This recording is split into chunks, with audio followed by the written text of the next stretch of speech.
Hi there and welcome to the Drumnosis channel. Today I'm going to take you through a really simple endurance routine for your hands and feet. We're going to do it on the practice pad. And then in the last section I'm going to show you what I consider to be the ultimate coordination and transitioning exercise for your hands and your double bass. If you work on this routine for 6 weeks or so, you'll find a massive increase in your hand speed and your endurance. And it pretty much covers all your bases for playing hard rock, heavy metal and really extreme stuff. So let's get to it.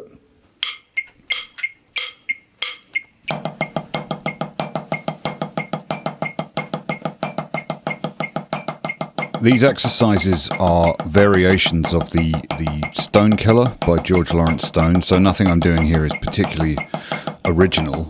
If you look into master studies, it would be I think it would be the third section of groups of 4 in the start of the Stone Killer section. So I'm playing 4 notes on each hand with a slight accent on the first one and a little molar whip. So if you notice on the wrists, I'm kind of lifting from the wrist in a whipping motion and really just attempting to let the stick fall on its own and control that bounce as much as possible.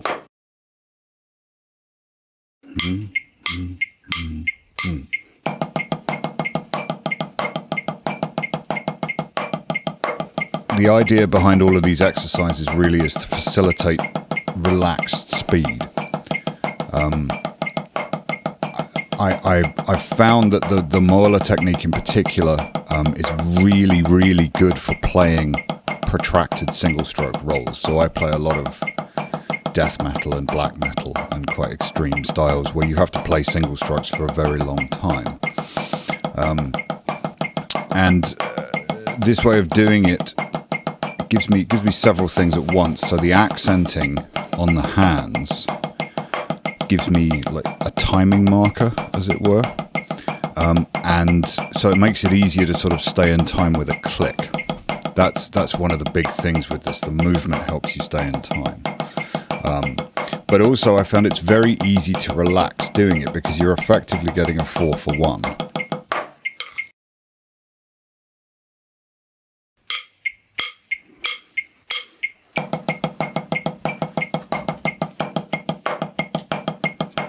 In this particular exercise here, I'm doing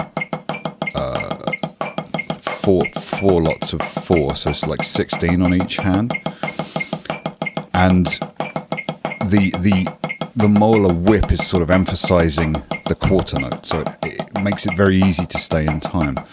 But also because I'm gently controlling the rebound with my fingers, I'm trying to get it so I almost can't feel the last 3 notes. Once this kind of locks in, it makes it fairly easy to play for quite a long time with minimal effort, which is what I'm after. I try and eliminate tension from my playing as much as possible. Hopefully you'll notice, if you look at the grip, my fulcrum is between the thumb and the second finger, and my index finger is just kind of there. It's just sort of acting as a guide to stop the stick moving sideways.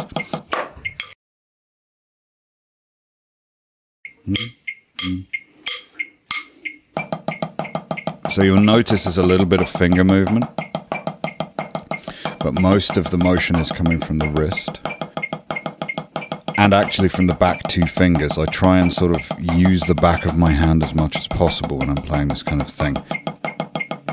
It facilitates rebound much more easily, and it's much harder to pinch and like hold the stick in place, as it were. And so I find I often get students to hold the stick from the back 3 fingers and take the front 2 off, just to kind of get a feel of what this is like. It gives you a lot more control, and also I find it gives you a lot more power. Now the interesting thing here is I think my right hand looks slightly better than my left, even though I'm left-handed.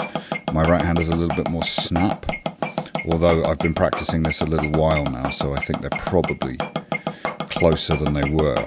The other thing is this sort of makes it quite easy to play unisons as well, I've found.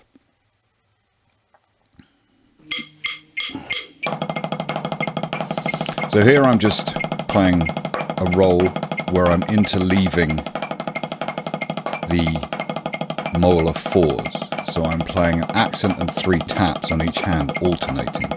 So it's accent, accent, tap, tap, tap, tap, up, up. If you know your molar strokes, so I suppose it would be down, tap, tap, up. And I interleave them to make a roll. Here what I'm trying to do is just stay as relaxed as possible. And I'm playing 2 accents at the start of a roll because it creates kind of a wave-like pulse. It's not entirely flat.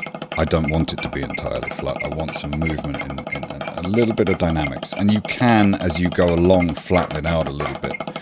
But it's not really the point. From my point of view, I want some dynamic motion in there, especially when I'm doing a blast beat. It gives it a marker of where the time is.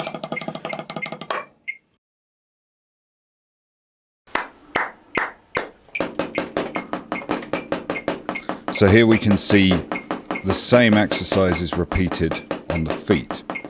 So I tend to practice these exercises around 150 beats a minute, 160 beats a minute.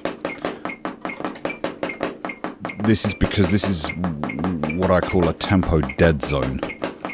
It's very difficult to play in that area. It requires both ankle and leg control. And it seems that everybody's obsessed with playing as fast as possible, and actually playing quick once you sort of get the motion isn't too difficult because the pedal helps you.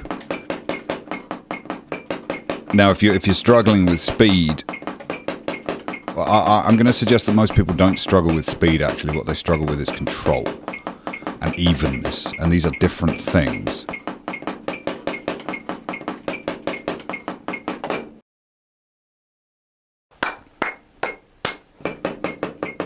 This exercise, played sort of between maybe 140 and 170, really teaches you to use all the muscles in your leg and actually try and sort of deactivate the upper leg muscles quite so much, because you have to use them when you're playing slower. And at these speeds, the pedal doesn't help you quite so much. So it's just a little more. Well, I find it harder to control. So this is where I tend to practice. Now, there's an interesting phenomenon I've noticed with these exercises, is that there's a sort of practice playing tempo gap, shall we say. So I can play pretty comfortably at 200 alternating 16th notes at push 210. So I'm not mega fast, but I'm fast enough for what I'm trying to do. And the main thing is it's accurate and in time. But I don't really practice that quickly.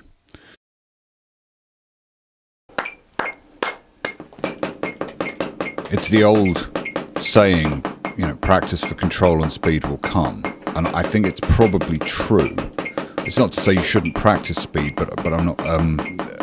I'll kind of address that in another video, because burst playing is the way you do it. But endurance exercises like this, which again derive from Stone Killers, and Derek Roddy does some good stuff on this as well, really mean you have to focus on the evenness of the stroke. Hopefully, as you can see here, the beat is mostly coming back the same distance on the so that's a Pearl pedal with a ADH custom drive shaft, so that both of them both the pedals move basically the same. And you'll also notice that the movement is coming from the heel. So I'm initiating from the heel and trying to use the calf muscle as much as possible.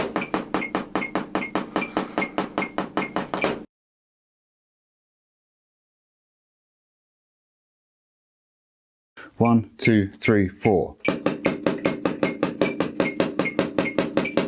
You can see the movement, hopefully, that I'm sort of initiating from the heel. I'm not floating, I'm kind of pushing away from the pedal, using the calf muscle. This is one of the downsides of video tuition. I can explain till I'm blue in the face how I'm doing it. It's not going to help you until you physically get on the pedal. There are some good video courses out there, but ultimately you really do need a teacher to sit with you and look at your mechanics, even if it's online. because no amount of watching a video is going to make it easier. You can see how I'm doing it here, and you can notice some of the detail, but that doesn't mean you'll do it exactly the same. The position of my feet tends to be quite low on the pedal, so I'm playing the bottom I'm playing the bottom third, and the ball of my foot is almost at the bottom of the pedal. It moves up as I get faster, but again, I'm concentrating on even strokes, trying to make them as flat as possible, so when I play a roll, it should be even. One interesting thing to note for you guys may be that I'm actually right-footed but left-handed. So I spent a lot of time learning to lead with the left, and then I've had to go back and learn to lead with the right.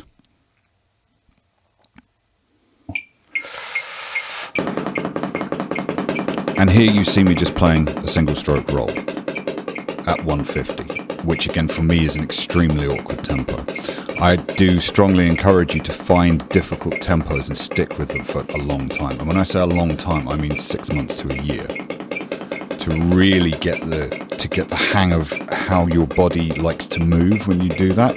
You'll notice there's some slight lateral motion from time to time. It's what people call swivel technique. I don't really think it's a technique, it's sort of a side effect. I'm not really doing it so much here, but I've started kind of deliberately using it a little bit more because it facilitates relaxation in the upper leg. And again, what I'm trying to do here is get an even roll going for two. This exercise is only a minute here, but I try and do it for about 2 minutes. And you can see there my foot's almost at the bottom of the pedal. So I've got quite a nice pivot, and I'm pushing from the calf muscle, so I'm not holding my legs in the air. 1, 2, 3, 4. These exercises I came up with a little while ago because I wanted a way of practicing transitions. These are much harder than they look, so you're playing half-time, double-time sprints between your hands and feet. So when my hands are playing 16ths, my feet are playing 8ths. When my feet are playing 8ths, let's do that again. When my hands are playing 16ths, the feet are playing 8ths. When the hands are playing 8ths, the feet are playing 16ths. So everything's opposite. So it's training you to get used to switching between fast and slow all the time. And doing these exercises individually is one of the best things you can do to practice speed. It's really, really useful.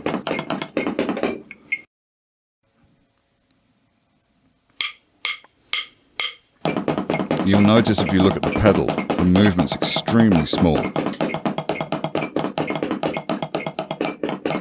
I try and minimize everything as much as possible because then you can see.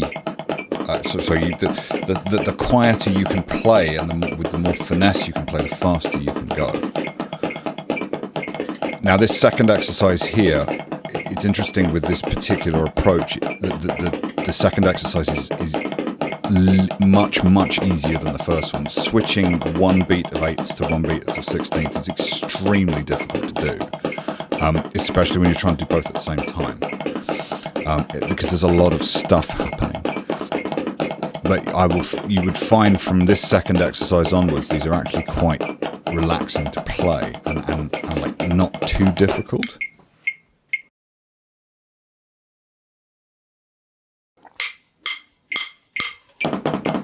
You'll notice here that I'm not particularly focusing on any technique like I was in the earlier exercises, so I'm not deliberately using molar fours here.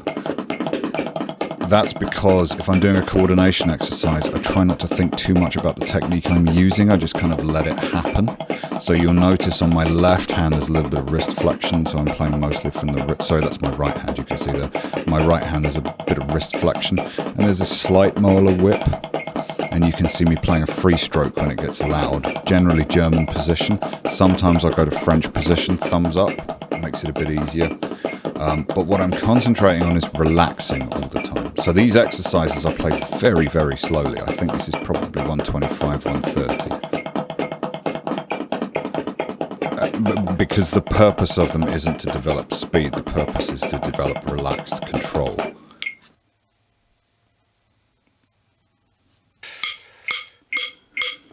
If you have relaxed control, it's fairly easy to play fast.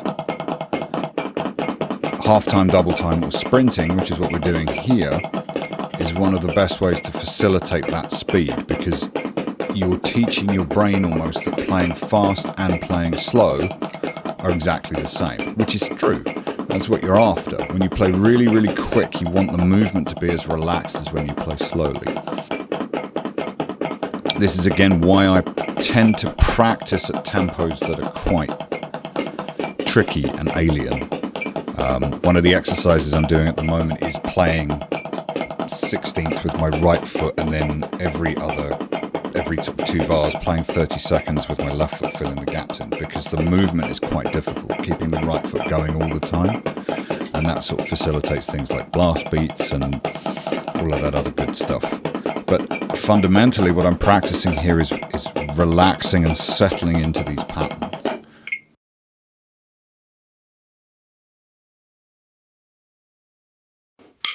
And the longer these patterns get, I think we're doing like 8 beats of each now, something like that, maybe 16 beats of each. The longer they get, actually the easier they get. So this is kind of a sort of a reverse version of this kind of approach.